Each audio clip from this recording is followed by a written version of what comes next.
મારું નામ ભાવિક પટેલ. અમે હૈદરાબાદથી આવ્યા છીએ. અમારા પપ્પા છે છગનલાલ પટેલ. અમે પહેલાં 15 વર્ષ પહેલાં કિડની ટ્રાન્સપ્લાન્ટ થયેલું હતું હૈદરાબાદમાં જ.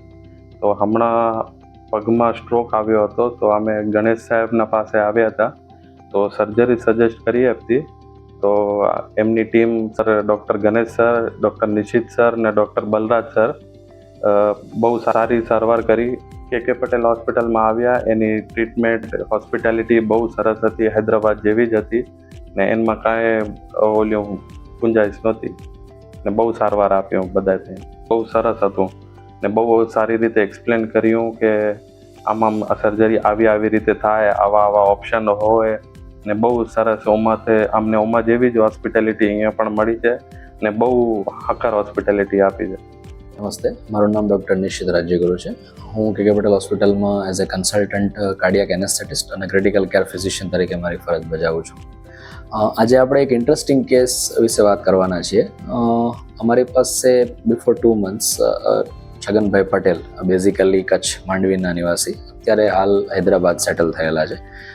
એ એમની ચીફ કમ્પ્લેન સાથે આવેલા કે બિફોર 1.5 monthથી એમને કોઈ નોન ટ્રોમેટિક અલ્સર, એટલે વાગ્યું ના હોય પણ અલ્સર રૂજાતું ના હોય જમણા પગના અંગૂઠામાં, એની કમ્પ્લેન સાથે અમારી પાસે બતાવવા માટે આવ્યા હતા. ઓન ઇન્વેસ્ટિગેશન આપણે સિટી એન્જિયોગ્રાફી કરીને જોયું. એ પહેલાં આપણે એમની હિસ્ટ્રી પણ એલિસિટ કરી હતી, જેમાં હી વોઝ બેઝિકલી ડાયાબિટિક. એમનું શુગર 3 મહિનાનું average sugar HbA1c was more than 9. He was hypertensive અને મોસ્ટ ઇમ્પોર્ટન્ટ રિનલ ટ્રાન્સપ્લાન્ટ થયું હતું એમનું હૈદરાબાદમાં એપોલો હોસ્પિટલમાં બિફોર 10 years 2015માં.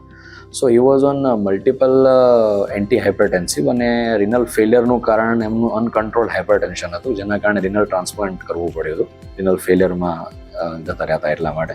એમના પછી પણ એમને 4 થી 5 જેટલી એન્ટી હાઇપરટેન્સિવ મેડિકેશન ચાલતી હતી, ત્યારે એમનું બ્લડ પ્રેશર 160, 80, 150, 90 જેવું રહેતું હતું.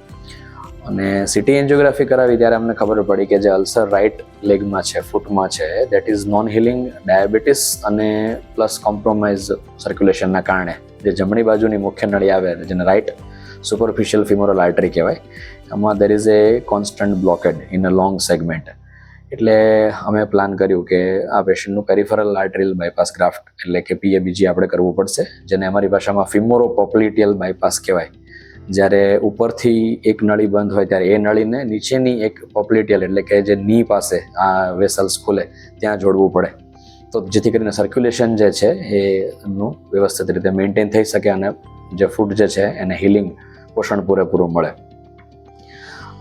એનેસ્થેશિયા વાઇઝ આ પેશન્ટમાં ચેલેન્જીસ એ પ્રમાણે હતી કે because of hypertension, because of diabetes, plus એમનું ઇજેક્શન ફ્રેક્શન, હાર્ટનું મેં ઇકો કરાયું હતું, એમાં ejection fraction was around 50 to 55%.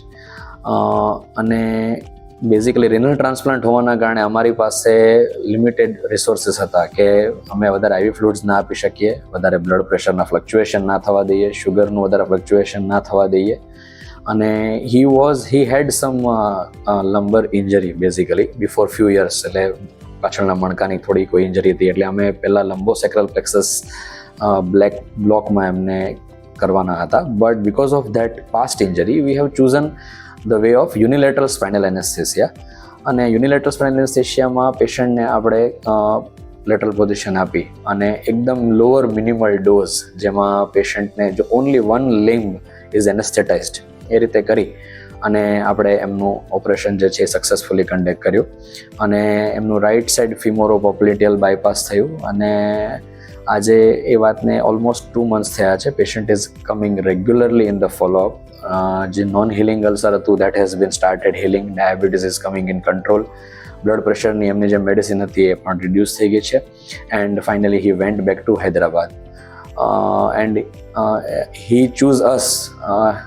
અને એમણે આપણા પર વિશ્વાસ મૂક્યો અને આપણે એમના વિશ્વાસમાં ખરા ઉતરી શક્યા. એ માટે હું મારા consultant CTVS surgeon doctor Ganesh Amanya sir અને મારા કલીગ ડૉક્ટર બલરાજ જોશી બંનેનો ખૂબ ખૂબ આભાર માનું છું.